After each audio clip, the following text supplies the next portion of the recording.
Ida for refusing to acknowledge my mom's $300 Visa payment and making her cry.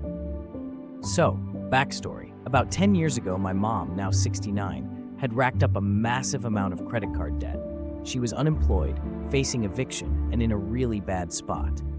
At the time, I couldn't afford to help pay her bills, so instead I moved her into my house with me, my husband, and our 2 kids. We sold most of her stuff to help pay things down. For 6 years, she lived with us, rent-free. We covered her groceries, utilities, and basically everything. Every cent she got from the government went straight toward her debt. It wasn't easy, but eventually she paid it all off.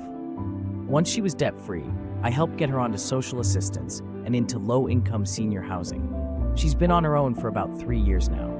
I still have access to her accounts, mostly just to keep an eye on things and make sure she stays stable.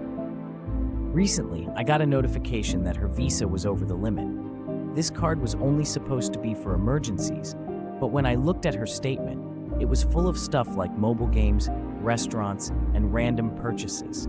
Nothing necessary. I called her to talk about it. I told her I couldn't help her anymore and that she'd have to figure it out on her own. To be clear, she never asked me for money. She said she'd handle it.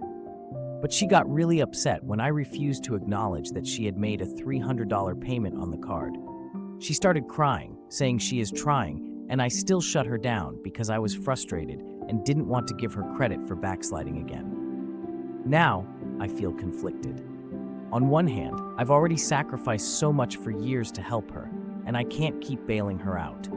On the other hand, she's 69. She cried, and I do feel like maybe I was too harsh in that moment by not giving her any acknowledgement for at least paying something.